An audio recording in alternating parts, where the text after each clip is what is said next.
Ngiyaxolisa baba, cela ungithethelele. Ngiyaxolisa, ngisathi ngiyaletha ubufakazi. Kwavele kwangena ikholi. Mangithi ngiyayicisha kwavele kwacisha konke nala engikhuluma khona. Ngiyaxolisa kakhulu, ngicela ungithethelele. Yebo baba, bengisashoka ukuthi ena iNkosi uJesu nobaba uNkulunkulu bangenzela into ebengayazi ukuthi iyoxazuluka kanjani. Inkinga kagesi la ekhaya. Sinenkinga nje kagesi orojiwe. Bengafuni noma ngibacela ngicela ubaba inkosi yakuleli khaya ukuthi siwushintshe. Ngizowuthenga mina ugesi. Hhayi, bengavumi namadodana-ke bethi ugesi uyabiza. Kuzoba khona isikhathi engezukuba naso imali. Bona abakwazi ukuhlala bengumnyaka. Ugesi nje uyabiza vele ufanele ukurojwa ugesi. Hheyi, ngilokhu ngithandaza-ke baba yonke le mikhosi ebikhona ngilokhu ngithandaza. Yonke le mikhosi benginalesi sicelo salo gesi ngithi inkosi ngisize ngalo gesi. Hhayi, kulokhu kuvele nje isimanga u-Eskom. Wavele wafika u-Eskom washintsha zonke iy'gubhu, washintshela yonke indawo yethu u-Ward 10. Yashintshwa yonke isigodi sabakwaMpungose yashintshwa sonke safakelwa iy'gubhu ezintsha. Ngiyambonga uNkulunkulu, ngiyamdumisa baba. Ngithi uJesu Kristu inkosi, akukho okungenzeki kuye. Siyayibonga iy'fundiso zakho baba osifundisa zona. Ziyamangalisa. Uma umuntu eyigcina kuyenzeka njengoba usifundisa baba. Ungasuki kuNkulunkulu. Noma impi yombuso ikuvukela baba ungayishiyi indawo yakho. Siyasizakala. Ngithi uJesu Kristu inkosi. Amen. uYesu Kristu inkosi, uYesu Kristu inkosi, uYesu Kristu uyinkosi. Ndiyabulisa tata, ndiyabulisa nakumama egameni lenkosi Yesu. Ndibulisa abazalwane bonke basentabeni nabasekhaya lezwi egameni lenkosi Yesu. Ndithi uYesu Kristu inkosi. Tata, ndiza nobungqina baFriday. Friday bendiphangele ke ndithe xa ndifike emsebenzini ekuseni kwakwinto ethi enditshutshisa ethi mandiphume ndiye kwenye ikhonteyina endidla ngothenga kuyo xa ndingaphathanga sikhaftina ikufutshane nje nathi ke. Ndiphume ke ndiye. Xa ndifika phayana ndifike ndithi xa ndisemnyango ndibone nje ndingaboni ngokolu hlobo ndidla ngobona ngalo. Ndibone iinkukhu zigcwele, lo mntu ke uthengisa neenkukhu apha phandle. Ezi nkukhu ngoku zilapha endlini, zigcwele apha endlini. Kuyinto nje endingayaziyo kuyaqhuma. Ndithi xa ndingena emnyango ke nditsarhwe livumba, nditsarhwe ngumsi. Ndingene ndithi yhu, akusaqhumi lapha. Ndizithethela nje ke ndithi mhlawumbi noba kukho into etshayo mhlawumbi ayiphekileyo. Anawe uba kwenziwe into. Ndizova ngomnikazi wekhonteyina uba wenzani. Athi ke yena ke, yho, ndiyathakatha. Utsho usithini ke? Ndiyathakatha kukwam apha. Akadwela umntu wangathi ubotshwe emnweni. Ndalost ke ngoku mna uba andiyazi kwale nto athetha ngayo. Angathi ndikwenye indawo ngoba andikhe ndimbone umntu odwelayo. Nangathi ndikwenye indawo wathetha wathi ndingcono mna kunobani. Ndithakathe emini. Wabala ke izinto ezenziwa ngabantu zokuthakatha. Ndimke ndisazi abantu abathakathayo, ndisazi iindaba phayana. Ndisazi abantu abathakathayo ecaba uhamba nabo emkhathini. Ndiyambulela kuThixo ngoba bendiloko ndithenga phaa ndicinga uba ndonyusa umntu othandazayo ndimazi ekhonza. Wakhanyela kwaloo Thixo, wakhanyela kwaloo Yesu. Wathi uyamcothela kwaloo Thixo, mna ndiyazenzela. Uyandicothela kwaloo Thixo. Ndiyambulela kuYesu, ndiyambulela uYesu ngokundityilela ngoba ezi zinto aziveli nje lula. Xa ungengomntu othandazayo. And kudala ndathenga phayana bekungazange kuvele izinto ezinjeya. Ndiyambulela uYesu ngoba undibonisile ukuthi ndidla ukudla okubingelelwe emadimonini. Wandikhupha uYesu uba mandihambe ndiyobona le nto yenzekayo. Heyi, uYesu wasekhaya lezwi uyambulula, uyiveza into noba ibifihliwe. Ndithi uYesu Kristu inkosi. Jesu Kristu inkosi, uJesu Kristu inkosi, uJesu Kristu inkosi. Ngiyabingelela ekhaya lezwi. Baba, ngiyabingelela nakumama nomndeni wonke. Mangiqala ukufika kwikhaya lezwi bekungezi-14 zika-April ngicala ukujoyina. Baba, it was the first time ngimuzwe umoya oyingcwele ekhuluma kimi. Nganginenkinga yokukhohlwa amaphupho. Ngezwa umoya oyingcwele athi mangingene emkhosini we-3 days dry fasting. It was the first time ngimuzwa, ngimzwisisa clear and perfect. Yaba ngiyangena emkhosini baba. Yaba ngibona wonke amaphupho bengingakhona ukuwakhumbula. Manje last izolo ngivuka ngiphupha I was in a deep sleep. Ngilele ubuthongo. Ngezwa umoya oyingcwele athi kimi, I speak to Paul through the Holy Spirit. Manje ngithi ngiyabonga Baba uNzimande ukuzwa umoya oyingcwele ekhuluma nami ngalendlela. Impela inkosi mayihlale kuwe ngaso sonke isikhathi ikusebenzise ngoba sibona kuvuleka izinto bezingavuleki kithi. Ngithi inkosi ikubusise. Amen. uJesu Kristu uyinkosi, uJesu Kristu uyinkosi, uJesu Kristu uyinkosi. Ngicela ukubonga yokuqala ubaba nomama Msibande nomndeni wakhe wonke. Ngiyabonga futhi entabeni indlu kaJehova kuyabonelelwa abazalwane bonke nemithandazo yenu. Ikhaya lezwi ngiyabonga kakhulu. Ngihambile kahle, sengifikile ngisekhaya, ngihambe kahle. uNkulunkulu ongigcinile andikuningi okuhle kwenzekile. Ekhaya bonke bayaphila. Impilo yosuku nosuku yaziwa uNkulunkulu kuphela. Kodwa okusalayo siyaphila. Sibonge yena uNkulunkulu ngakho konke esenzela khona. Ngiyabonga kakhulu bazalwane, uNkulunkulu angigcinele nina.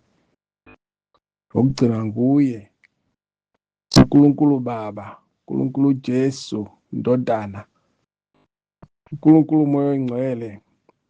Sizophinda sibonane kuleli izwe noma kwalizayo. uNkulunkulu angigcinele nina. Ngiyabonga kakhulu ngemthandazo yenu Baba. uJesu Kristu uyinkosi, uJesu Kristu uyinkosi, uJesu Kristu uyinkosi. Amen.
uJesu Kristu inkosi, uJesu Kristu inkosi mkhulu. Ngiyabingelela mama umpostoli nobaba umpostoli egameni lenkosi yethu Jesu. Ngiyabingelela ibandla lonke lenkosi yethu Jesu.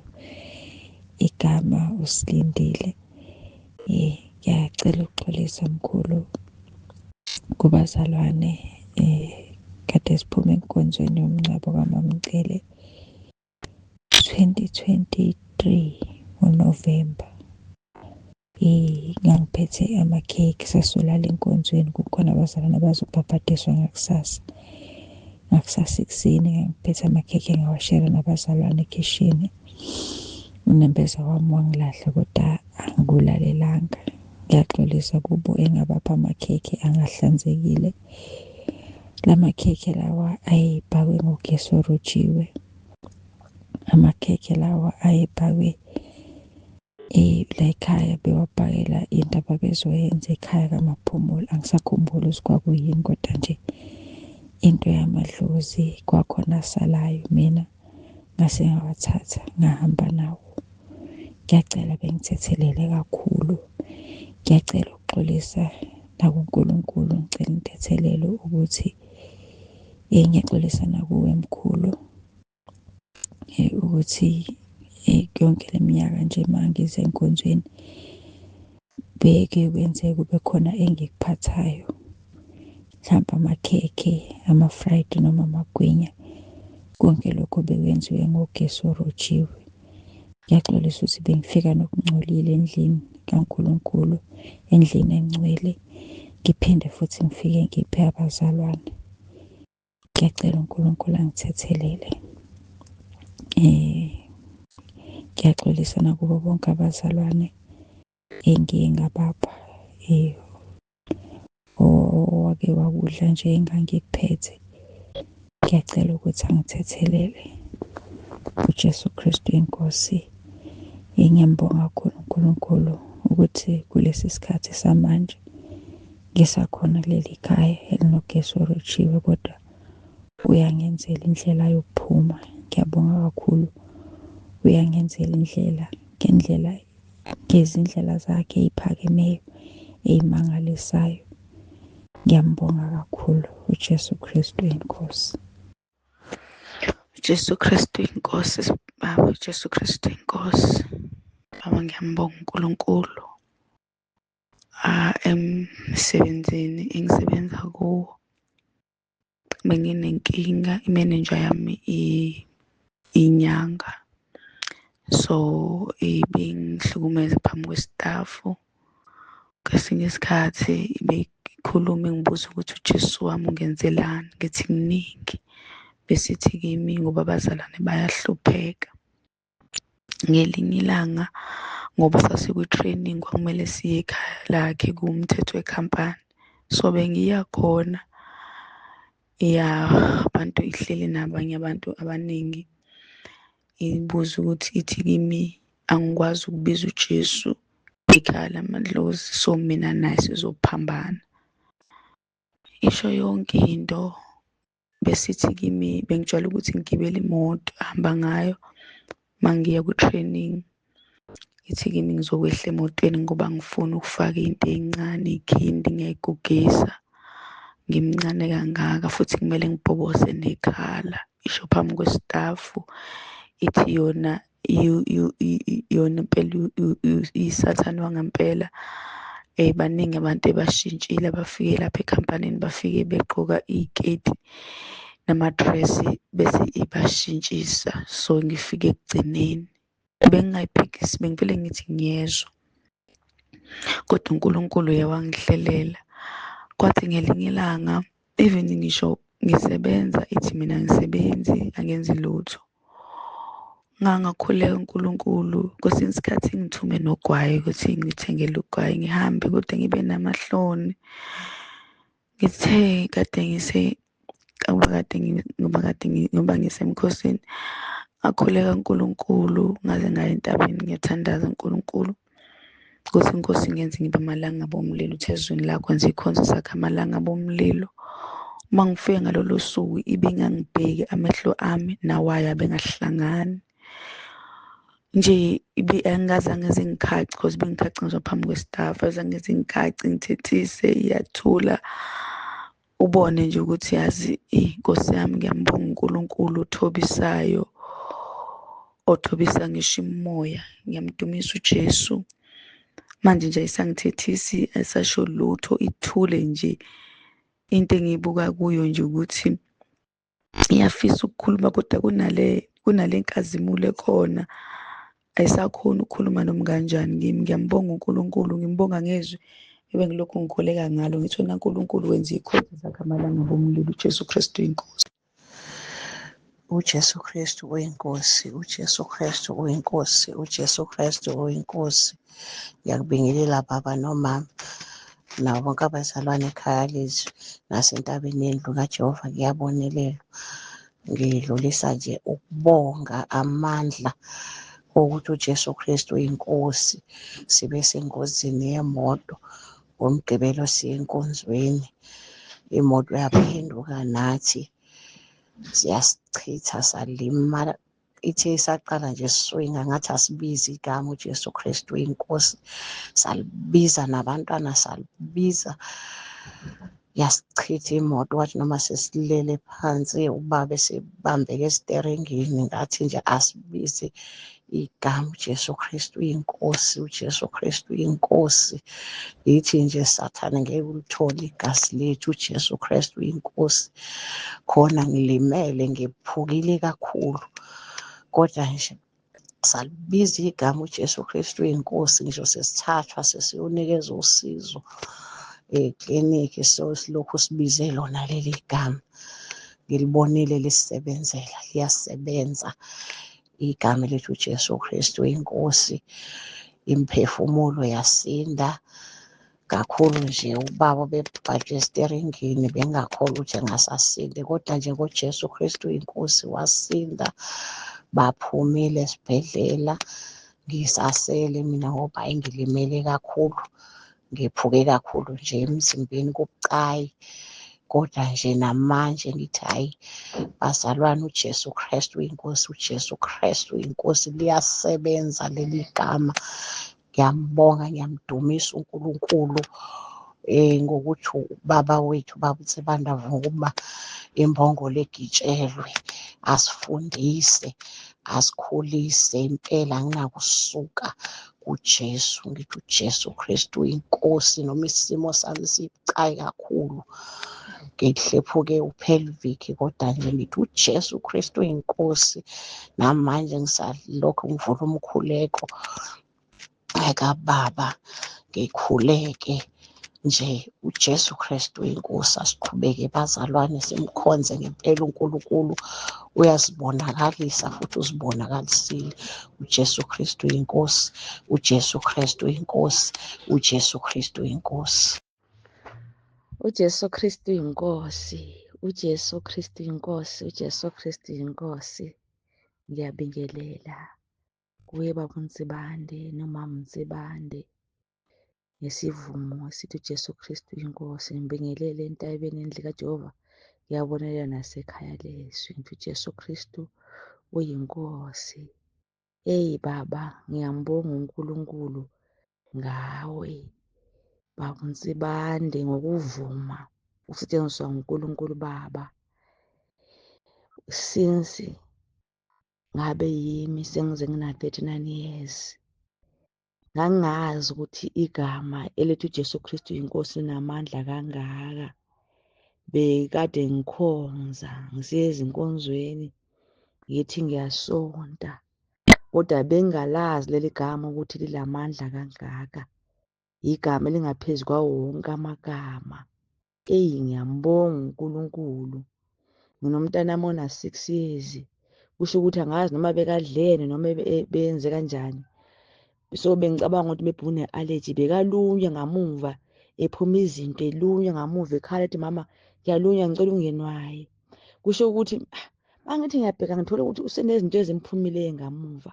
Thatha umkhuleko Romans 10:9 nokaMeyi 18 ngambeka phezulu komqolo, wakhuleka ngawo elandela emuva. Into yahle yavela yastopa same time. Nami kusho ukuthi bengipheka lapho. Yabona uma upheka ipapa, ibhodo, umdoho ubhoyila, wangithele elihlweni. Ngagijima ngaya esinkini, ngafika ngazithela ngamanzi abanda, ngathi uJesu Kristu yinkosi, uJesu Kristu yinkosi, uJesu Kristu yinkosi. Umlilo wahle wavela wastopha same time. Lilamandla leli gama. Siyambonga baba uNkulunkulu ngawe baba uNsibande, ngoba leli gama lifihlekile ey'nkonzweni eziningi. Since nje ngabe yimi ngene last year entabeni nasekhaya lezwi last year February, kodwa leli gama linamandla kakhulu. Siyambonga uNkulunkulu ngawe. Funa lapha engihlala khona bekunento ebeyihamba phezu kwendlu. Nje since ngangena ekhaya lezi entabeni likaJehova kuyabonelelwa, sebenza leli gama nomthandazo Romans 10 verse 9, le nto yavele yahamba. Baba uNsibande, siyambonga uNkulunkulu. uNkulunkulu akugcine, ekwandisele wena nomndeni wakho, ekunikeze nesibusiso sokungena ezulwini. Sibusiso. Jesu Kristu yinkosi, Jesu Kristu yinkosi. uJesu Kristu yinkosi, uJesu Kristu yinkosi, uJesu Kristu yinkosi. Ngiyabingelela baba umpostoli, ekhaya lonke, entabeni yendlu kaJehova kuyabonelelwa. uJesu Kristu yinkosi. Baba, ngivuka nephupho, ngiphupha ngisentabeni. Uma ngisentabeni kube sengathi kukhona abazalwane bamabandla ahlukene, khona la kade bephuma khona, sengihlangana nabo. Sekuthiwa ngishumayele baba, ngibatshele, ngibachazele ngoJesu Kristu yinkosi ukuthi usho ukuthini, uchaza ukuthini. Kuthe kusenjalo baba, kwase ngathi kukhona into eyenzekayo. Ngakhuleka ngabachazela, abanye babona, abanye bangezwa. Nginikezwe iy'gaba ey'ntathu, abokuqala bamabandla. Ngaphinda ngaqhubeka ngangena, ngafica nangisebenza nabo, ngabatshela, ngabachazela ukuthi isikhathi siphelile, isikhathi sokudlala. Abantu abaphenduke babuyele kuNkulunkulu, isikhathi sokudlala siphelile. Ngihamba nabanye abazalwane, kuthe kusuka lapho ngangiqhamuka kwabashaya amadayisi nabaphuzayo. Kwathiwa ngibatshele ukuthi isikhathi siphelile. Ngabatshela baba ukuthi isikhathi siphelile. Abanye bebe-understand, abanye benga-understand. Baba, ibuhlungu into ebengiyibona, ibuhlungu baba, ibuhlungu. uJesu uyavuya, uJesu uyavuya baba, uJesu uyavuya, uzolanda ibandla lakhe. Kwathiwa elokugcina, qinani enkosini nasemandleni ayamakhulu. Thema ngiphaphama lapho ngacaca ukuthi nginikezwa abase-Efesi 6 verse 10 ukuthi elokugcina, qinani enkosini nasemandleni ayamakhulu. Isikhathi siphelile baba, uJesu uyabuya, uzolanda ibandla lakhe, uthi ibandla liyeke ukudlala. uJesu Kristu yinkosi, uJesu Kristu yinkosi, uJesu Kristu yinkosi. uJesu Kristu yinkosi. Baba, ngiyabingelela baba umpostoli nomama, abazalwane bonke ekhaya lizwe, abazalwane bonke entabeni yendlu kaJehova kuyabonelela. Ngicela ukudlulisa ubufakazi. Nami ngiyambonga uNkulunkulu ngey'fundiso baba awasinikeza zona, nangemikhuleko yabaseRoma 10 neminye imikhuleko osinikeza yona. Wasifundisa nanokuthi asokhuleka uNkulunkulu sibuye simkhumbuze nangezwi. Kwenzekile-ke nami ngike ngagula, ngangopha nje kakhulu, ngopha kakhulu ngendlela yokuthi nje ngibona ukuthi negazi liyaphela-ke emzimbeni. Ngakhuleka nami ngisabasebenzisa abaseRoma, kodwa uNkulunkulu ngamkhumbuza nami ngowesifazane owayenenkinga yesifo somopho, ukuthi wamphilisa. Kwaphela kanjalo baba ukugula, ngaphila, angibuyanga ngaba nayo inkinga yokopha ngendlela engakade ngopha ngayo. Ngiyambonga kakhulu uNkulunkulu. Obunye ubufakazi, obomunye usisi engahlangana naye enenkinga egulelwa ingane, ngabe sengimchazela ngomkhuleko ngekhaya lezwi. Ngamnikeza-ke nomkhuleko wabaseRoma. Ngingabachazela ukuthi ena abakholwa bakhuleke ekuseni nantambama noma bebethole isikhathi nje phakathi nosuku noma uma ngabe baba nenkinga beyosebenzisa umkhuleko. Ngingabachazela-ke nangemithetho yasekhaya lezwi. Baba kube kungakholakali uNkulunkulu nje uvele enze izimangaliso. Engangingazi nanokuthi kanti lo sisi ubevele enenkinga kangaka yokuthi usezamile umsebenzi kaningi e-aplaya. Unenkinga nanokuthi nje ekhaya behlale kweyinkathi belale bengadlile bengazi ukuthi bazodlani ngoba engekho omunye osebenzayo. uNkulunkulu wenza iy'manga akuphelanga nje ngisho iviki. Bazalwane uNkulunkulu uyamangalisa. Wavele wafonelwa kwathiwa nje akeze ezoqala umsebenzi kwenye iy'ndawo akade efake kuyona. Ngiyambonga kakhulu uNkulunkulu wethembekile, ukwethembeka nje kwakhe. Ngiyambonga uNkulunkulu. Bayazingena-ke labazalwane ekhaya lezwi. Ngithe noma ngibatshena nangemithetho nanokuthi kuhlobile ekhaya lezwi bathi nje hhayi bayangena impela bacabange kahle. Ngiyambonga uNkulunkulu. uJesu Kristu inkosi. uJesu Kristu inkosi. uJesu Kristu inkosi. uJesu Kristu inkosi. Ngibona baba ngathi uyahamba entabeni lukaJehova kuyabonelelwa enkonzweni, angathi uyalapha phambili. Mangisabuka ngibuka wena, angathi kunomuntu ohamba naye, ungcwele. uJesu Kristu inkosi. Nansi indaba kababa, ngimbona emile lapha phambili. Mayisemile ngibona la emehlweni akabhekeki, kuyachopheka, ngathi kunokukhanya njena nje okusangazi ngizokulinganisa ngani. Mangisabuka kanjalo bese kuba nezwi elikhulumayo ukuthi lona ningamthinti owami uneyimpawu zami. uJesu Kristu inkosi. Baba, ngiyambingelela ubaba, umama, umndeni wonke kababa entabeni yendlu kaJehova kuyabonelelwa nasekhaya lezwi. Ngiyabingelela baba, ngithi uJesu Kristu inkosi. Baba, ngithanda ukubonga uNkulunkulu ngendlela akusebenzise ngayo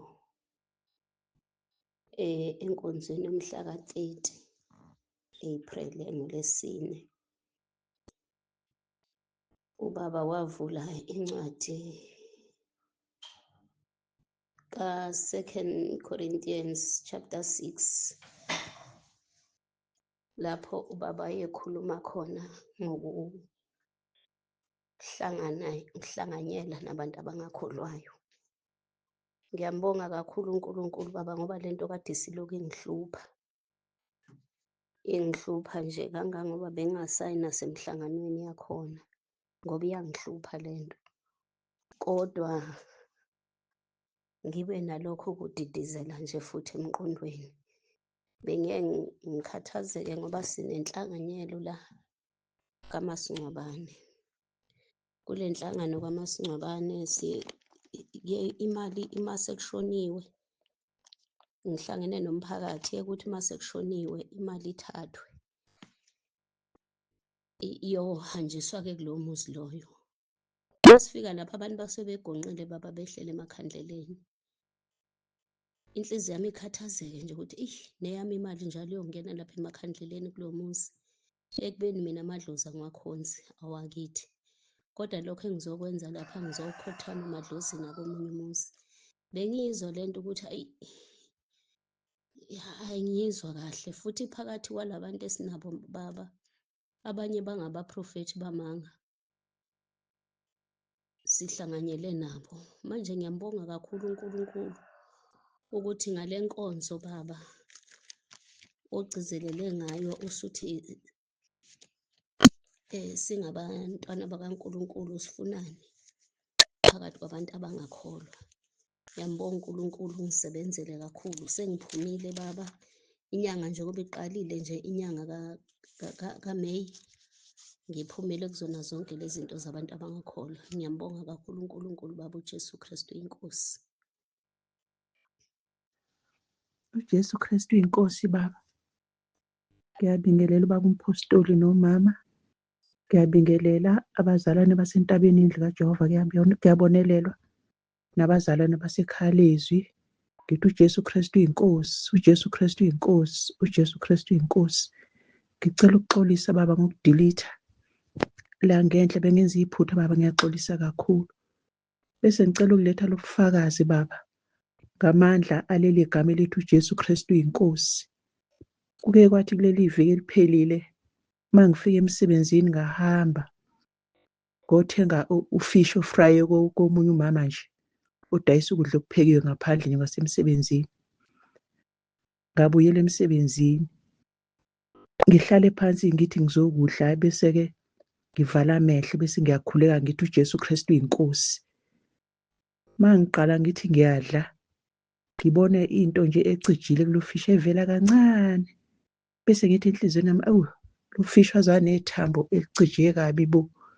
Ngidonse, mengiyidonsa lento ngithola ukuthi inalithi impela lokuthunga. Oh, ngimangala ukuthi hayibo, inalithi ingene kanjani ekudleni. Hhayi, bese ngabe ngisaqhubeka nokudla. Mangiwubuyisela lo fish kulo mama ngithi, hayi yasungidayisela ufish onenalithi. Amangale naye ukuthi inalithi ingene kanjani kufish, ngoba wathi lo fish nje udlula kubantu abathathu before eze nazodayisa, udlula kubantu abathathu. Akazi ukuthi kwenzeke kanjani, ukuthi ingabe khona noyedwa obona khona inalithi ivelaphi inalithi ngoba kwayena akanayo endlini. Ngambonga noNkulunkulu ngathi, Nkosi yami ngiyabonga ngoba angazi le nalithi ukuba ibigwinyekile, ngoba indlela encane ngayo yayingagwinyeka nje, mhlambe idlule emlonyeni ingangihlabanga, igwinyeke mayifika esiswini noma emathunjini angazi ukuthi ayokwenza monakalo omuni. Hhayi-ke lo mama-ke, hhayi-ke abe ney'nkolelo zakhe ukuthi mhlawumbe abathakathi imbanga adayisa nazo lapha esangweni-ke. Hhayi-ke ngingafuni ukugxila nje kulokho, ngithi mama, mina nje ngibonga uNkulunkulu umusa angenzela ukuthi angilimalanga. Ngiyibonile le nalithi ngingakaqali ukudla lo fish. Ngiyambonga nje futhi kuwubufakazi uNkulunkulu umusa angenzele wona. Ngiyambonga kakhulu uNkulunkulu Baba, siyakubonga Baba indlela nje osihlomisa ngayo ngey'khali zikamoya. Siyanqoba izinto ey'ningi ngaleli gama elithi uJesu Kristu inkosi. NabaseRoma 10:9 kwangathi uNkulunkulu Baba angaqhubeka njalo agcwalise amazwi okuphila kuwe. Siyaphila kakhulu Baba ekhaya lezwi, siyabonga. uJesu Kristu inkosi, uJesu Kristu inkosi, uJesu Kristu inkosi. Amen. uJesu Kristu inkosi, uJesu Kristu inkosi. Ngiyabingelela ekhaya lezwi, ngibingelela ubaba Msibande noma Msibande nabazalwane bonke entabeni indlu kaJehova. Ngiyabonelela, ngixolise baba ukudilitha, ngiyaxolisa kakhulu. Suke yadlula i-VN. Baba ngicela ukuletha ubufakazi obenzeke nje kuleli sonto elidlule. Ngicabanga bekuwolwesine, ngikhuleka nje ekuseni, iy'khathi bekuwo-3 ekuseni. Ngavuka-ke ngathatha ifoni ngaya-ke la ngikhulekela khona edayini. Ngafike-ke ngaguqa ngaqale ngavula umkhuleko kaMeyi 18. Kwaphela umkhuleko kaMeyi 18 ngase ngiqala-ke owami umkhuleko emva kokuthi sengisho abaseRoma 10:9. Mase ngithi sengikhuleka kwakhona izwi engathi umama nje umuntu wesifazane okhulekayo nge-mic, engathi ukhuleka nje phezulu erufini kwami. Mase sengilalelisa kahle leli zwi engase liphakathi endlini. Mangiqhubeka nokulalela kube sengazuthi selise-bedroom lapho engilala khona. Hhayi, bese kube sengathi futhi yi-radio, ngibe sengiy'tshela ukuthi kushuthi ubaba usevula i-radio yini ekuseni kangaka. Futhi nale radio ngathi ikhalela phezulu, uyakhuleka lo mama nami ngiyakhuleka edayiningi, nawe uyakhuleka, siyakhuleka nje sobabili. sikhuleke, hhayi ngize kube ngiyaqeda umkhuleko naye athule, bese ngivula omunye umkhuleko wokunqoba. Ngithi mase ngiwuqedile bese-ke ngiyasukuma ngiyaqeda-ke ngibuyele endlini ngifice ukuthi ubaba usephapheme naye usevele e-bathroom. Ngimbuze ukuthi i-radio hawu useyicishile yini? Abesethi ubaba cha ubengakaze nje ezeyivula i-radio. Ngabona-ke nje ngambonga uNkulunkulu ukuthi futhi bengingakhuleki ngedwa futhi uNkulunkulu uyasilethela ibandla lasezulwini lizosikhulekisa lisithwalise iy'nkinga zonke esibhekene nazo ngoba benginenkinga nje kade ngibhekene nayo kodwa ngangingayibalanga kulo mkhuleko wangaleliya langa. Ngangisakhuleka nje umkhuleko ojwayelekile nje ngikhulekela nje izimo zonke nje esibhekana nazo emabandleni nakubazalwane. Ngiyambonga kakhulu uNkulunkulu Baba, bengifuna nje ukudlulisa ukuthi lesi simanga ngoba senzeka ngingaphuphi. uJesu Kristu inkosi, uJesu Kristu inkosi. Mandibulise kutata, ndibulise kumama, ndibulise kubazalwane bonke bekhaya lizwi, ndibulise kubazalwane bentaba yendlu kaJehova kuyabonelela abangcwele bonke. Ndithi uJesu Kristu inkosi, uJesu Kristu inkosi, uJesu Kristu inkosi. Okokuqala tata mandibulele ukuphathwa kakuhle nguYesu, undigcinile. Ndike ndangena umkhosi weentsuku ezima-21 wama nam uThixo wandinceda. Apha ekhaya bekukho ingxaki, abafowethu abandalamayo ababini bebengavisisani kukubi. uThixo wandinceda ngendlela esisimanga, wazolisa yonke loo nto. Ndithetha nje izinto zilungile. Ndiyambulela uYesu kakhulu, uyincedile impilo yam ngoba bengekho mnandi. Ndibulela kuYesu osincedayo ngawe tata. uThixo asixhobise ngawe ukuthi usinike izixhobo zokuma kweli lizwe. Ndiyambonga uThixo imihla yonke, ndithi uThixo akuvikele nefemeli yakho yonke. uJesu Kristu uyinkosi, uJesu Kristu uyinkosi. uJesu Kristu inkosi, uJesu Kristu inkosi, uJesu Kristu inkosi. Ngibingelele ekhaya lizwi, ngibingelele entabeni kaJehova kuyabonelelwa.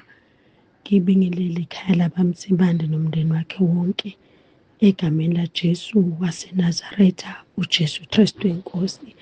Baba cela ungidlulisa ufakazi uNkulunkulu angizebona. Baba ngibonga kakhulu ukuthi uNkulunkulu uyasebenza ngoRomans 10:9. Hayi bo, uyasebenza uNkulunkulu usemsebenzini omkhulu phezu kwabantwana bakhe. Kwafika omunye umama la emsebenzini, kwasho ukuthi baba la ekhaya akekho nogogo akekho.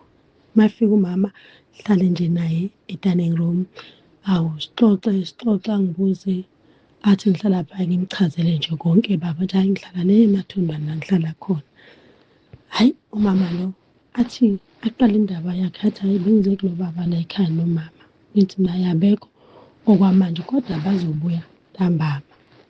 Hayi hlale nomama, loke ngibheke lo ngithi naye uJesu Kristu inkosi, nakhona ngisho ngenhliziyo ngiyambuka nje.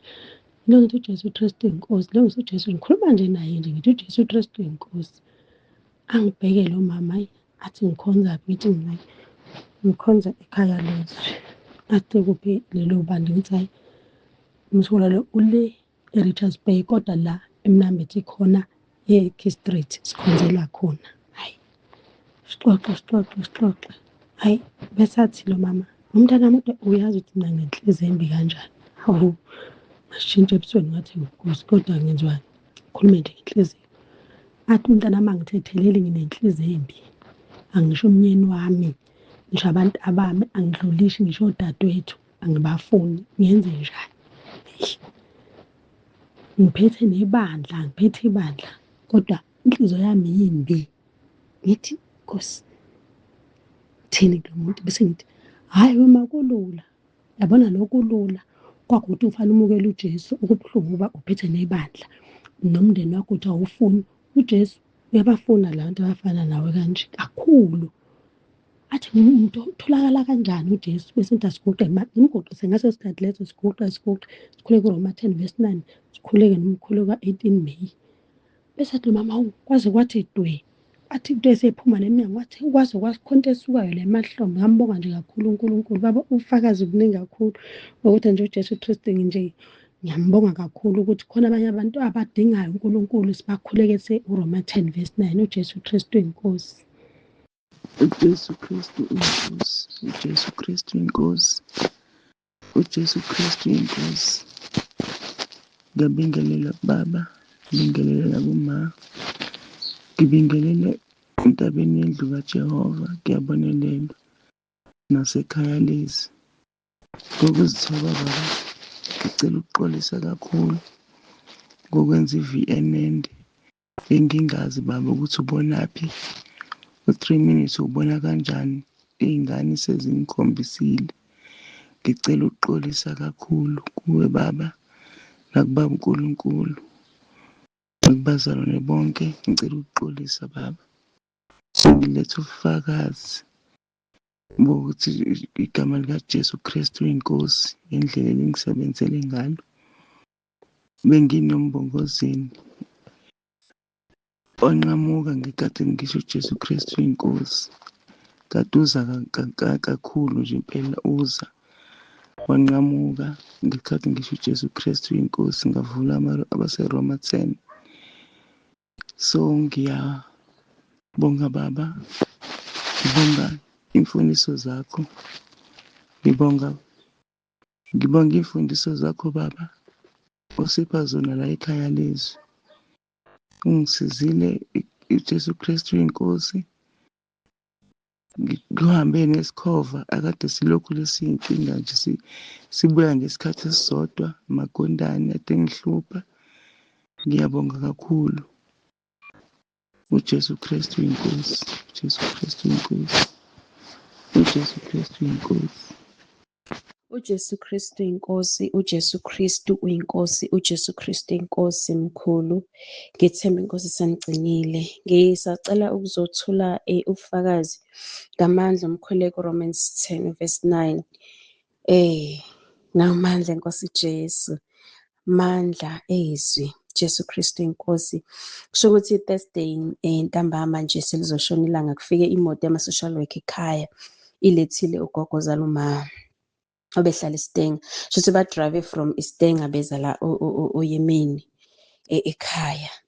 So ngesikhathi bemletha begula-ke egula nje impela ngoba ubengakwazi ukuhambela bamqukulile nje bezombeka endlini.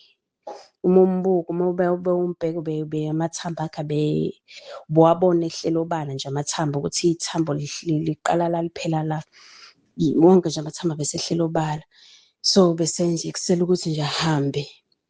So bemngenisa endlini-ke ngasengambona iy'ngane ukudabuka ngaphakathi uthi Nkosi Jesu umntwana wakho lona. Ngase-ke sazama ukumfunza ukumfaka i-glucose.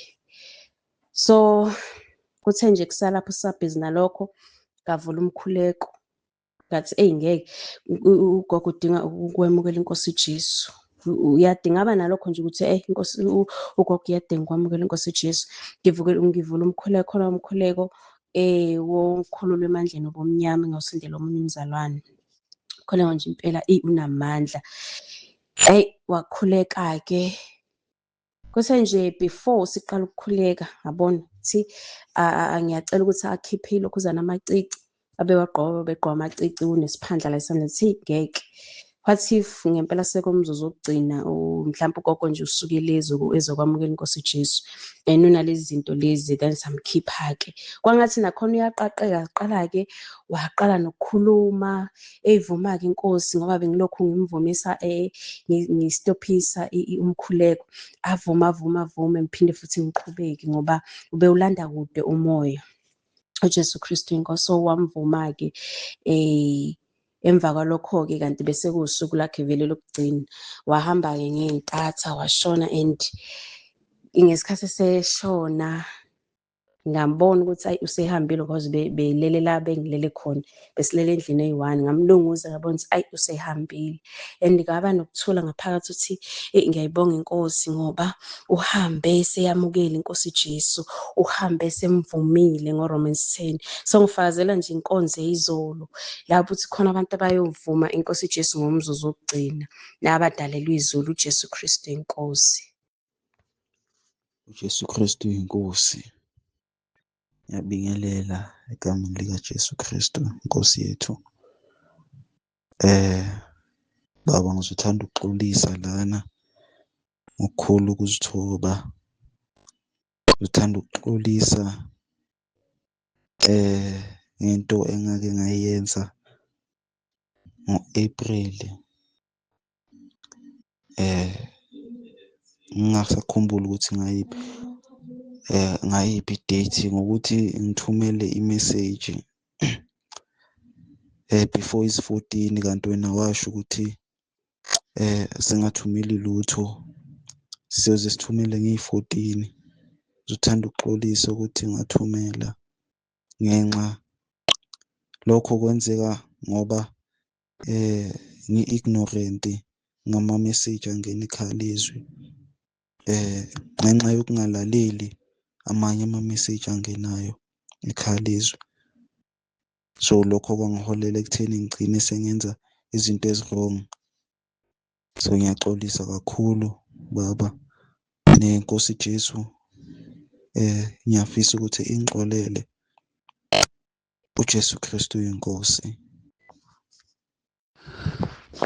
uJesu Kristu inkosi. Thanda ukubingelela ubaba uNtsibande nomama uNtsibande, ngibingelele ekhaya lezwi, ngibingelele nasentabeni kaJehova kuyabonelelwa. Ngithanda ukuletha ubufakazi ngoJesu Kristu inkosi. Nge-weekend lesuka kuyo bengikade ngiyobeka umama wami endlini yakhe yokugcina. Mangibuya la Sunday kuwumkhuba-ke nje ukuthi uma ubuye emakhaya kube nemimoya nje emibi, izinto nje ezenzakalayo. So ngiye ngaba nephupho Sunday, endaweni nje bekumnyama but bekunama-voice wabantu nje bebekhuluma phakathi kunomcimbi somewhere. Angibonanga ukuthi indawo bekuphi because bekumnyama. Ngithe dukuduku bengihamba nomakhelwane wami ukhonza kaShembe bekangapha on my right, then on my left on my left ahamba eduze kwami, mina bengisesiphakathini. Then on my right I felt ukuthi kunomuntu ohamba khona but angimbonanga, ngisho ukuthi bekumuntu wesilisa umuntu wesifazane and ubegqokeni, angimbonanga. I just felt ukuthi there's someone ohamba ngapha eduze kwami. Masihamba sithi siyobuka-ke lapha nomakhelwane wami ukuthi kwenziwani lapha ngoba bekunabantu abaningi vele. Sivinjezelwa yi-squirrel, bengithi squirrel mina, then I went to Google to check. Ngiyasibona lesilwane bathi stoat, ngesiZulu bathi ichakide. Hayi isivimbezele, masiye left iya ngakhona, masiye right iya ngakhona, ingafuni nje ukuthi sindlule. Ngithe ngisamangele lapho ukuthi hayibo le chakide lenzani manje, ivele igxume ingiphoke ama-nostrils wayo la ehlweni laka left. Ngithe ngisathukile lapho ngilizwa ngathi liyashoshozela ilihlo, athi umakhelwane wami, ya lento mayiklabile ilihlo lakho liyabola. Ngingathuki futhi ngingapheniki, ngive ngibeka isandla sami saka left phezu kwelihlo lami ngithi uJesu Kristu inkosi, uJesu phinde kawu-3 kungabi na-next, ngiphaphame. Vuka ekuseni ngikhuleke ngisho kwabaseRoma 10 mhlambuluke lelo phupho, ngingezwa lutho na physical ngibe right. So ngiyambonga nje uNkulunkulu ukuthi uyangilwela nasemaphupheni amabi. Ngithi uJesu Kristu inkosi, uJesu Kristu inkosi, uJesu Kristu inkosi. Amen. uJesu Kristu uyinkosi. uJesu Kristu uyinkosi. uJesu Kristu uyinkosi. Ngiyabulisa umama notata egameni likaJesu. Ndibulise ibandla lonke egameni likaJesu Kristu waseNazaretha abathandekayo. ayangiphathanga into eningi, ngizobonga nje kuphela uNkulunkulu. Bantakwethu, ngizobonga impiliso endayithola ekhaya lezwi. Awu Jesu, ngangingazange ukuthi kanti uNkulunkulu wayengibizela ekhaya lezwi nje wengibizela ukuzongivula ingqondo kangaka. Bengisindisiwe kodwa nokuvaleka kwengqondo bekukhona. Ndivuleke ekhaya lezwi bathandekayo, ngisho kunento bendizenza ngikholwa. Kanti kuNkulunkulu azizinhle, ndasizakala-ke ekhaya lezwi. Bathandekayo, ngase ngaphila kamnandi emhlabeni. Kwaze kwamnandi ukuba semhlabeni manje. Kwaze kwamnandi ukusindiswa. Kwaze kwamnandi kuJesu. Futhi nje Nkosi yami ngizobonga uNkulunkulu. Ngizobonga uNkulunkulu, into engangisusa ekukhonzeni uNkulunkulu ongahlanganiswanga nalutho. Angazi uba ngabe ngisukwe yini. Ngicela uNkulunkulu angenze ngiqaphele uSathane kule ndlela, ngoba lo uyasincika. Bheka nje, uNkulunkulu sene-treatment yaseklinikhi, wavele wangiphilisa kumadimoni angibalekisela kuJesu ngoba ngingasizakali abantu basemhlabeni, kanti usizo lwami lwalike ezandleni zikaJesu. Kwaze kwamnandi kuJesu, Nkosi yami, kwaze kwamnandi kuNkulunkulu. Bathandekayo, ndizobonga nje kuphela, ndizobonga nje kuphela. Ndiyayibonga imikhuleko yakule ndawo. Iyangisiza. Ngibonge lwamnikelo okuthiwa ulibo lokuqala. Lolwalibo loluya, ngivunile bathandekayo egadini. Indlela siyazi nabantwana. Kumanje sengibheke ku-August ukuthi afike ndiphinde futhi ndiwufake lo mnikelo, khona ngizofaka kamnandi amazambane egadini sengiqale ngomnikelo. Nkosi yami, ngithi uJesu Kristu inkosi. uJesu Kristu inkosi. Amen. Jesu Kristu inkosi, ncela Nkosi enkulunkulu, ngiyabingelela ekhaya lezwi entabeni, ubaba umpostoli nomama. Ngiyamdumisa uNkulunkulu, cela nje ukumdumisa baba, ngithanda bakufakazi kusuka nje ngenkonzo yama-Easter lapho ngibhabhathiswa khona. Ngakuzwa nje ukubelonga, sense of belonging.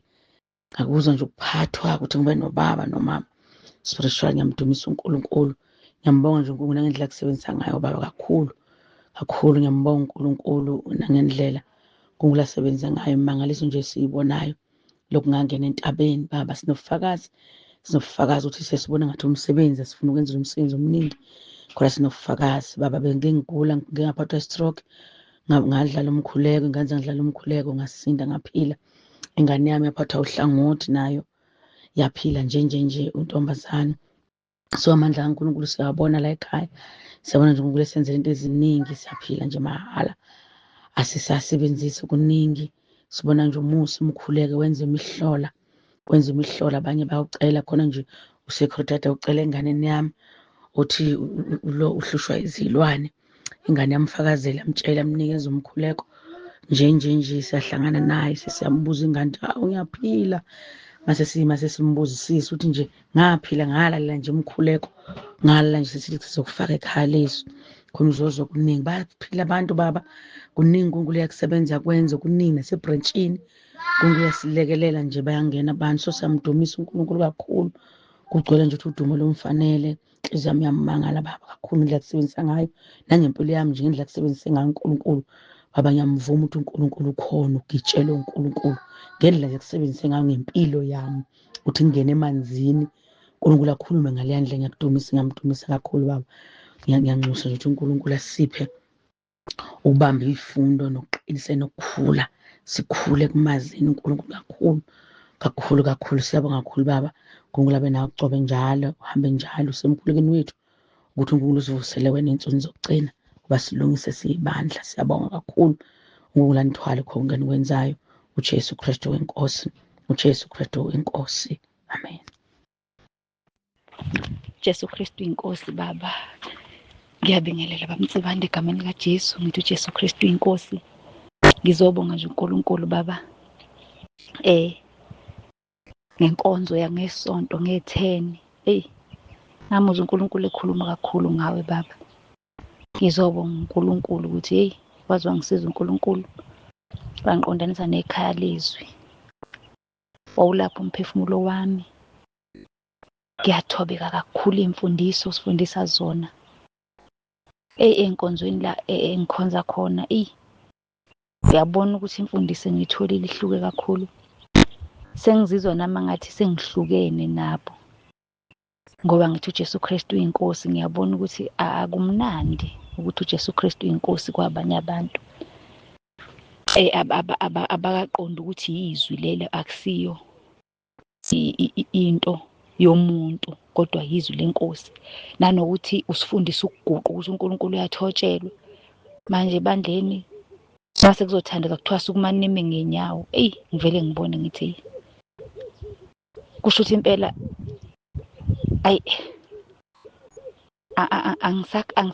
angisabhilongi lana, ngoba manje unembeza wami uyazi ukuthi mangimile angimthobelile uNkulunkulu, ngizothobela bani?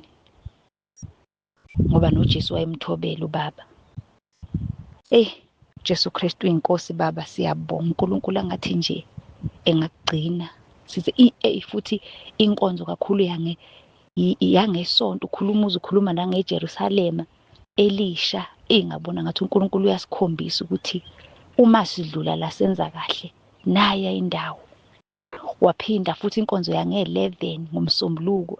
Baba yangibusisa kakhulu, waze wasikhulekela ukuthi kubhidliwe udongo lezono. Wathi asiphakamise izandla sisho uRomans 10 verse 9. Baba sebenza kakhulu, wasebenza kakhulu uNkulunkulu ngawe ngenkonzo yange-11. Waze wasikhulekela nezinto esiyidingayo, wathi asiyicele. Ngaleso sikhathi ngangisemkhulekweni wezinto engiyidingayo ngiyibhale phansi. Wazisho zonke baba. Wangibusisa uNkulunkulu ngenkonzo yange-11, wazisho zonke. Waqede lapho wathi uNkulunkulu akasibusise sinike konke esikudingayo. Baba wakhuluma. Jesu Kristu uyinkosi. Ngisaba ukuthi isikhathi sizongeqa. Kuningi ngabe ngiyakusho nangenkonzo yayizolo. Abazalwane bekulethela umkhuleko, ngizwe injulo enkulu kulabo bazalwane. Ngezwe ukuthi uNkulunkulu uhamba nabo. uJesu Kristu uyinkosi. Qhubeka baba usifundisa uJesu Kristu uyinkosi. Amen. uJesu Kristu uyinkosi, uJesu Kristu uyinkosi, uJesu Kristu uyinkosi.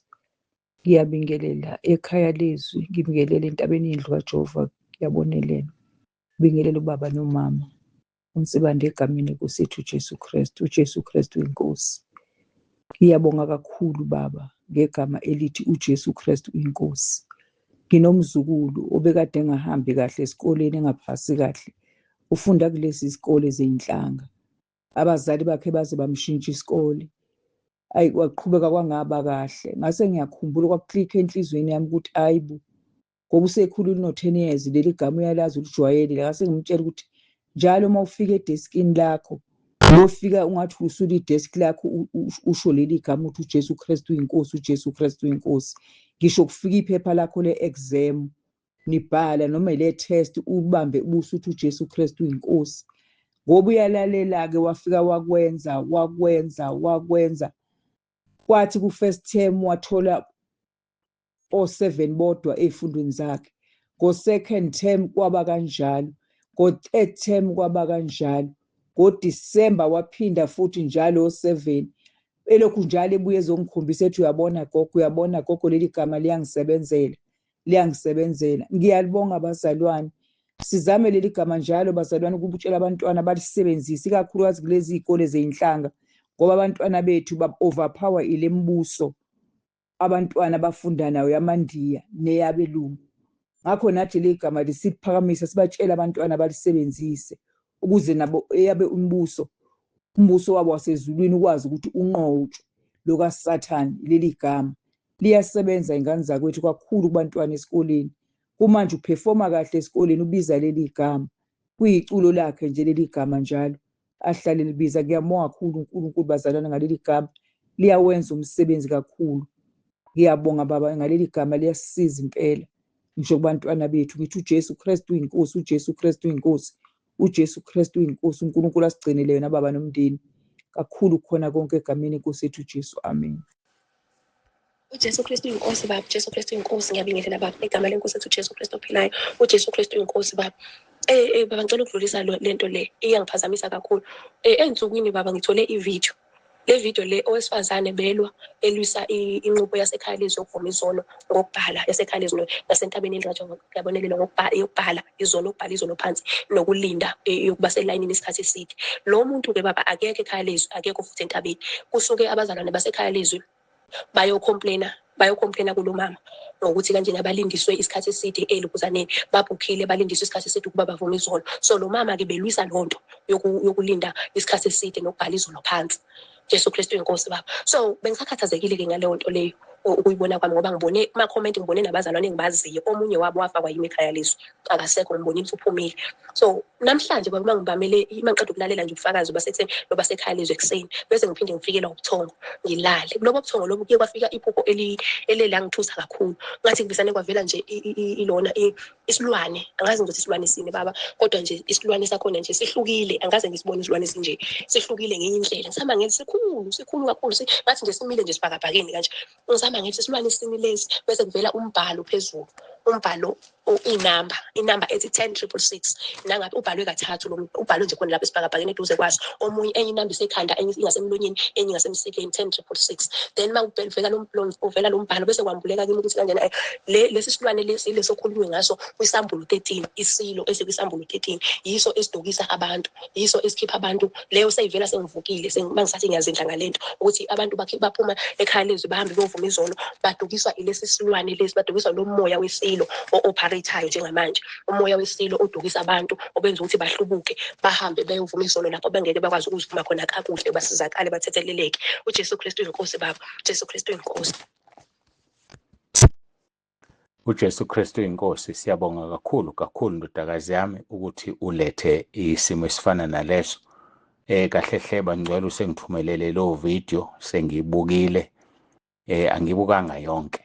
Bengicela ukuthi umuntu engizomazi kwayena lo olwa nalento esekhaya lezwi ayangimazi, kodwa ke akusho lutho lokho. Bengizokhuthaza abantu ukuthi ababambelele kulokho abakholelwa kukho. Bambelela kulokho okholelwa kukho. uPetro wokuqala chapter 5 uverse 8 uthi qondani nilinde isitha senu uSathane, siyahamba njengebhubesi elibhodlayo sifuna esingamgwinya. Melanani naye niqinile ekukholweni, nazi ukuthi zona lezo zinhlupheko zehlela abazalwane benu abasezweni. Masimelane noSathane siqinile ekukholweni. Qonda uSathane wazi uhamba njengebhubesi elibhodlayo. uSathane futhi uzoqhamuka phela egqokise okwemvu kanti uyimpisi. Liyashizwe lenkosi kwabaseKorinte besibili uchapter 11 uverse 13, ngokuba abanjalo bangabapostoli bamanga, izisebenzi ezikhohlisayo, beziguqula abapostoli bakaKristu. Verse 13, akumangalisi ngokuba uSathane uqobo uziguqula ingelosi yokukhanya. Ngakho akuyinto enkulu uma nezikhonzi zakhe ziziguqula izikhonzi zokulunga, ezikuphela kwazo kuyakuba njengokwemisebenzi yazo. So ke anginankinga mina nenqubo esinikeziwe, ngoba inkosi uJesu ikhulumile nami inezizathu zokuthi kwenze lokho. Uthe kufanele kube yimina ngedwa ovumisayo entabeni nasekhaya lezwi, ngoba befundisa abaningi bashumayela ngezono zabantu, bahleba ngezono zabantu. Amanye amabandla uyila hlakazekile ngoba izono zabantu kugcina sekuwukuhleba. Ukhulumile kimi into emangalisayo ukuthi abangiphikisayo babengekho emhlanganweni engabizwa kuwo uNkulunkulu. Imina engazizwela izwi. Khona manje ngaba likho leli khaya lezwi, ngaba yikho lentaba yendlu kaJehova ukube angibizwanga, noma ukube ngabizwa angangalalela. Nawu-ke yini okunye uma ngalalela uyayizwa into uNkulunkulu angiphathise yona, yini ungayizwa enye angiphathise yona futhi kanye nale? Uyayizwa ebandla, uyezwa abanye baze bathi ngathi ngiyaqala ukukholwa, kodwa kwenziwa yini mase kuvukiwe ekuvumeni izono bese abantu bedideka? Hayi-ke mina ngikholelwa ukuthi labo abebengabhaliwe encwadini yokuphila. Ngakho-ke akekho vele ophoqiwe ukuthi avume izono, futhi wonke umuntu ukhululekile ukuzivuma noma ikuphi la ithanda khona, kodwa engikwaziyo ukuthi sonke sisazoma phambi kaNkulunkulu siphendule. Abahambayo bakhululekile kodwa bahamba neve enyameni.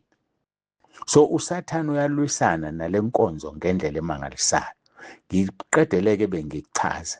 Inkosi uJesu ithe njengoba ulayini ukhula ngendlela okhula ngayo, uSathane uyalwa.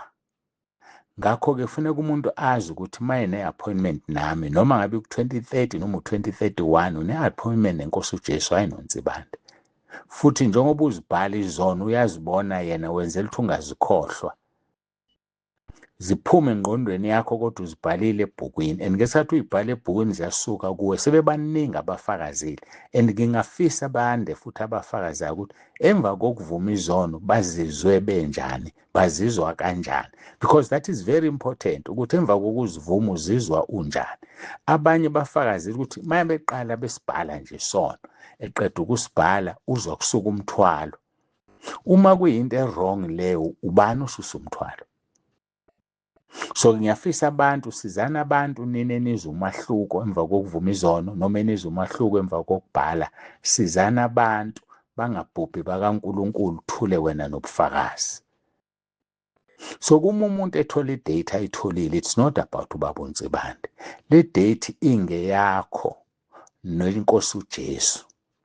Mina ngikhona ngoba ngizokhuleka. Uma ithe inkosi uJesu uma lifika usuku lwakho lokuhamba emhlabeni, uma lifika nje usuku lwakho lokuhamba emhlabeni, uzokuthethelela ngoba ubusune date naye oyinikwe ubaba uNsibande.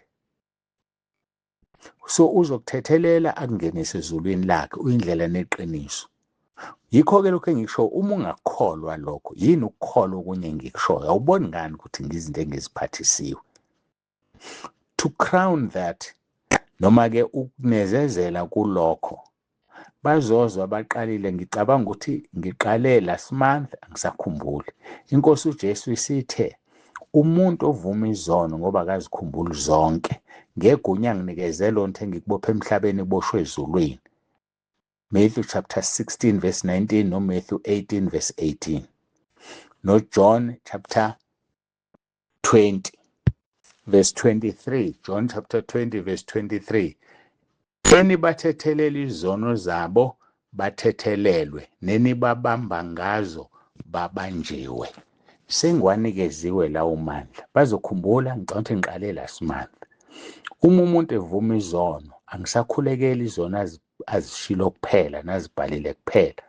Uthe inkosi uJesu ngenxa yamandla kaSathane eza ngawo ngolaka olubi, ufuna abantu abaningi azobahlutha nebandla. Sengike ngithi Nkosi, mthethelele zonke izono zakhe akazenzile kusukela ebuncaneni bakhe, azikhumbulayo nangazikhumbuli. So sesingene kulelo giya manje. Wonke umuntu osekhulume nami ngikhulekela thathethelele yonke into eyisono sakhe kuze kube manje. Usezobhuka uma eqhubeke wona, hayi ngoba kufanele sone, kodwa kukhona ukuthi mhlawumbe ucasulwe ingane yakho noma umzukulu noma yini usuwonile. Kodwa ngale kwalokho wonke umuntu okhuluma nami manje, asisekho isidingo sokuthi ubuye ubhuke mawukhumbula ezinye ngoba sezithethelelwe zonke. Gada ukuthi ngikhuleka ngithini. Mangikhuleka ngathi inkosi zonke kusukela ebunganeni kuze kube manje, mthethelele, ngilinikezwe lelo gunya ngenxa kaJohn chapter 20 verse 23. Nalapho akekho ayikhona kulowo mhlangano inkosi uJesu inginikeza lawo mandla. Kukhona esinginikeze wona-ke manje, angazi ukuwakhuluma-ke lawo esinginikeze wona, ngoba uthi uSathane uliphakamisile izinga. Watch the space emva kwamasonto ambalwa ubone ukuthi yini esenginikeziwe. Angakazi uyikhuluma manje ngoba ngakalinikwa ilungelo lokukhuluma lokho. So inkosi uJesu isemsebenzini, asibayekeni abahluleka ukuma, yima wena ezwini, hayi kuNsibande, hayi ukhonza uNsibande, yima ezwini. Uma engikushoyo kusavela ezwini, hlala ezwini wena. Ukuthi bhala akukho ezwini, kodwa ukuthi vunywa izono kusezwini, ukuthi ziyathethelelwa nokuthi uNkulunkulu ubona konke kusezwini. So uyibona yonke into, mawusuyibhalile ngoba uthi angibe ngedwa, ikuphi okunye bezokwenza ngoba sibaningi. Hhayi-ke siyambonga uNkulunkulu kakhulu. Bengithi angicacise nje siniqinise bafowethu, kodwa-ke basazohamba namva kwale VN ngoba bahambayo ngikholelwa ukuthi abangalotshiwe encwadini yokuphila. Yilokho kuphela. Nilale kahle, ave nginithanda nezwe, ngiyanithanda nilale kahle. Ngiphinde ngigcizelele, ukhumbule ukuthi uvume ezakho izona, uvume ezomuntu. Ukhumbule ukuthi wena ozoza intethelelo, hhayi omunye.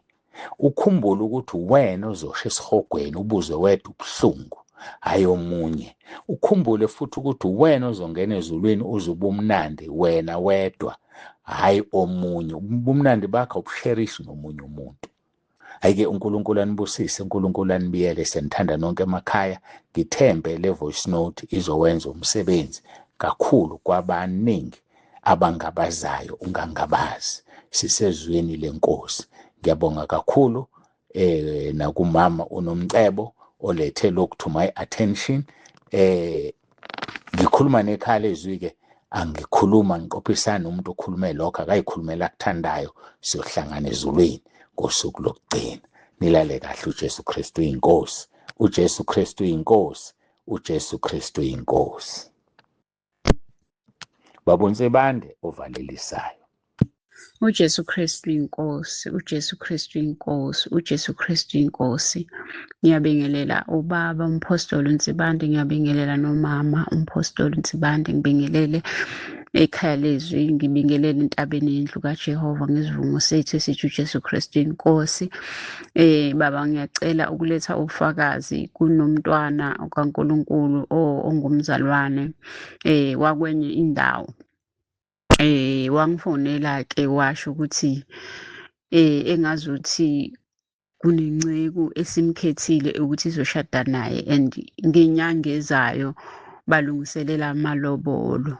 Wase wathi unenkinga yokuthi uNkulunkulu akakaze aconfirme kuye. Uyaconfirma kwabanye abazalwane but kuyena akakaze aconfirme. So le nceku yamtshela ukuthi uNkulunkulu uthi uzoshada naye. Ngase ngimtshela-ke ukuthi mina uNkulunkulu ngase ngathi mina ngicela ukumupha umkhuleko wokunqoba. Ngamnikeza umkhuleko wokunqoba ukuthi kuwo konke uNkulunkulu amvezele ukuthi kwenzakalani ngalo mshado wakhe. Wahamba-ke wawukhuleka umkhuleko wawukhuleka umkhuleko wabuya-ke nje ngeviki elilandelayo washo wathi ayi angeke uzukholwe okwenzekile. Umfana ungithukile, wavele wangithuka, wangibuza izinto ukuthi why ngenza ukuthi, why kwenza ukuthi izinto nje zingahlangani ngoba asikakashadi. Uthi kwaxatshana kakhulu, umfana wamthuka impela ngenhlambe enkulu. Ngikhuluma ngomuntu okholwayo, oyinceku, oshumayelayo, oma phambi kwebandla, okholwayo ngampela, owayethe uNkulunkulu uyena omtshengisile ukuthi uyena kuzoba umfazi wakhe. Kodwa emva kokuba akhuleke lo mkhuleko, uNkulunkulu wasemveza emdalula lenceku ukuthi ingumuntu onjani. Wase usisi ebonga kakhulu ukuthi uyawubonga kakhulu lo mkhuleko ngoba uNkulunkulu uvele wamvezela ubunjalo bakhe inceku, ngoba ukube bekade eseshadile naye esebona lobunjalo bakhe bekuyobanjani. Sithi nje uJesu Kristu inkosi, uJesu Kristu inkosi. Uthi uyambonga kakhulu uNkulunkulu ngalo mkhuleko, unamandla, uyaphila. Ngoba konke okwenzekile kwenzeke ukuba emva kokuba akhuleke lo mkhuleko. uJesu Kristu inkosi. Jesu Kristu inkosi baba. Ngiyakholwa baba nigcinekile ekhaya kaNsibande, nathi baba sigcinekile. Baba namhlanje ngibe nephupho. Kuleli phupho leli bekukhona imoto ekade ikhona idlala nje umculo onendumiso omnandi noma obusisayo.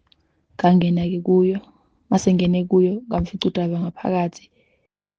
Mese-ke kwakhona into akayikhulumayo nami esenyameni nje mangasho kanjalo. Ngaphikisana-ke mina nayo ngimtshela nje ukuthi hayi uJesu Kristu inkosi like unganele uye nje obusempilo yami. Ake mese ngoba benambe kunama-benefits akade ngitshela wona nge-offer ade enginikayo kwakuthi ngoba isenyameni angihambisani nayo, mangihambisani nayo nganele ngoJesu Kristu inkosi kimi. Hhayi kwacaca ukuthi kuba uyalwisana nalokho, ngaqhubeka ngathi uJesu Kristu inkosi ngilokhu ngiliphindaphinda leli gama. Uthe jika lapho ngathi ngalihlabelela, kunomzalwane wayehlabelela nje kamnandi ethi uJesu Kristu inkosi, shona nawe uJesu Kristu inkosi. Ngalicula kanjalo kona intona iphupho ngalokho ngicula kanjalo, ngingamuzwa kusho ukuthi yena naye ngokukhuluma kwakhe kubelisana nengikushoyo. Hhayi-ke uthe mayibona ukuthi hhayi ngoba angivumelani noma yebo angibeke kanjalo, wangiphonsa ngaphandle kwemoto. Mayengiphonsa ngaphandle kwemoto, bengingazi-ke nokuthi imoto kanti ibisendaweni ephakeme. Ngibone lapho ukuthi ibisendaweni ephakeme ngoba ngibe umuntu okufanele ayothaqazeka phansi. Kodwa kwakuthi-ke kunesandla esingibambile kahle ngoba ngilokhu ngicula nje, uJesu Kristu inkosi, uJesu ngilokhu ngicula, Kristu inkosi. Sangibamba isandla ngayoshayeka nje kahle phansi, ngangalimala, ngayobekeka.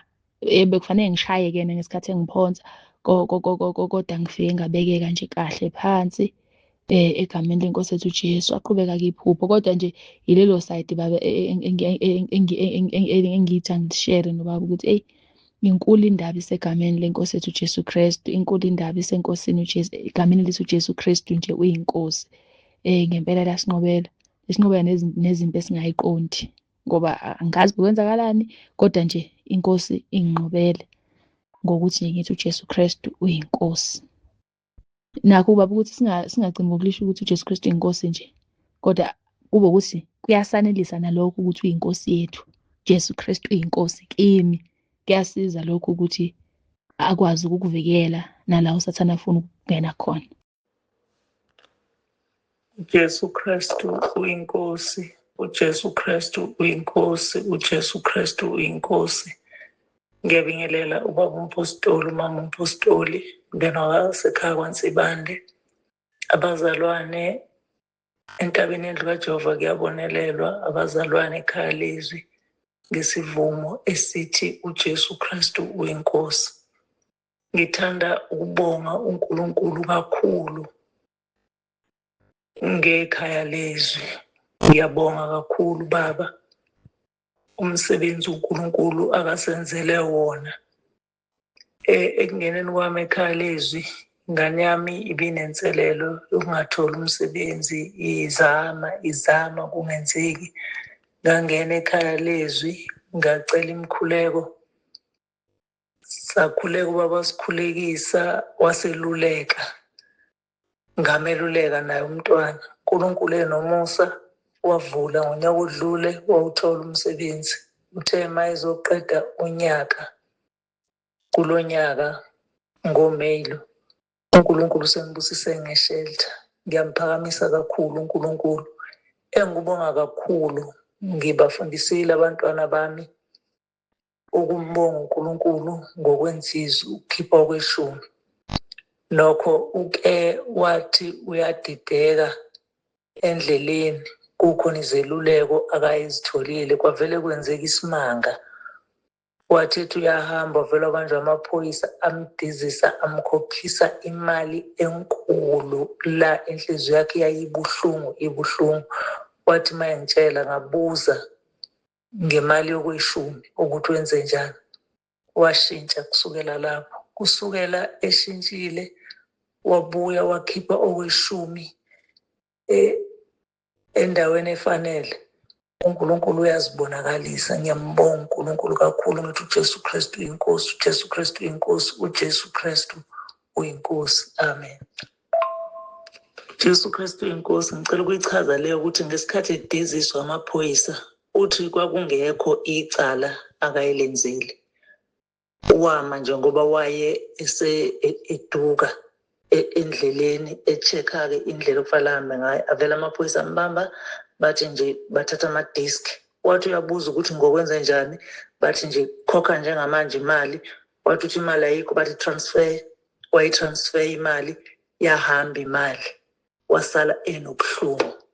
Jesu Kristu inkosi. Ngithi angikhanyise lapho baba ukuthi hayi ukuthi wayidiza ngoba enecala, kodwa babe bedlala ngaye nje kubonakala ukuthi kwakuhlasele isitha. uJesu Kristu inkosi.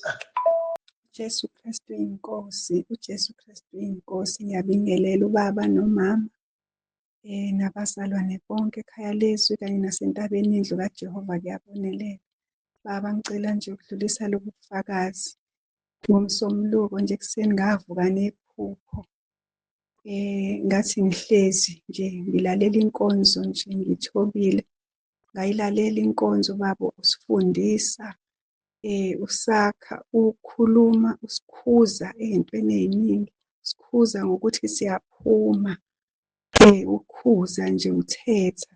Kanti mangilalela inkonzo baba ngakuzwa ukuthi ukhona la mangizwa izwi lakho lilaphezulu erufini. Futhi ngahlala ngathoba kuyaze yaphela inkonzo. Kuthe isiphelile inkonzo ngaphuma ngisephusheni, ngaphuma ngomnyango ongemumva ekhaya. Ngaya ngasengadini lapho ngitshala khona ngenhloso yokuthi ngifuna ukubuka ngiqalaze phezulu ngoba izwi lakho ngilizwile ukuthi belikhona.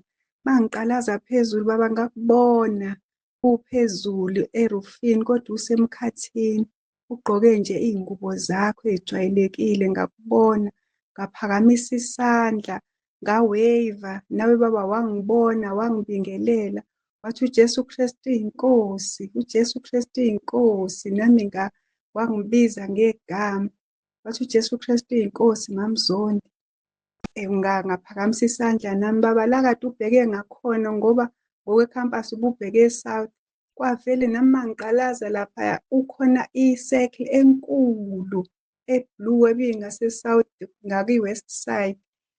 I-circle enkulu e-blue eyi-sky blue kahle ecwebile engenalo ngisho ifu. I-circle nje e-blue esibhakabhakeni enkulu i-circle. Iyinhle icwebile. Ubuhle engibonile lapha esibhakabhakeni baba umile usemkhathini. Ngabona ukuthi futhi njalo uma sivula iy'nkonzo silalela usuke ukhona ekhaya lezwi kumuzi nomuzi. Uma sivula inkonzo usuke ukhona ngomoya kaNkulunkulu.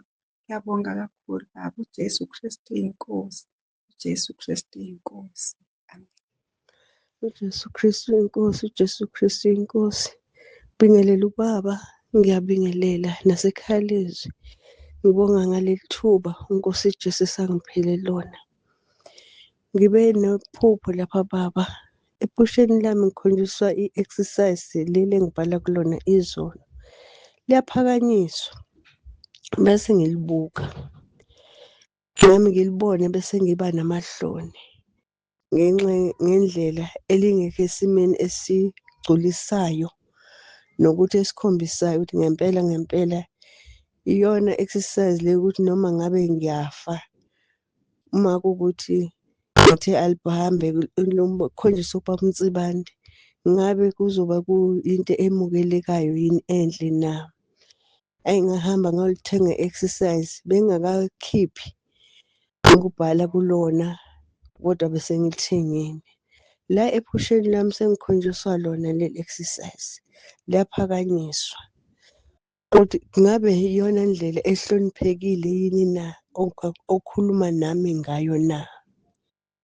Baba, lokho kungenze ngafunda izifundo ezimbili. Okokuqala ukuthi ngempela isiqiniseko sokuthi ngempela uma sivuma sibhala izono uNkulunkulu uyasibona.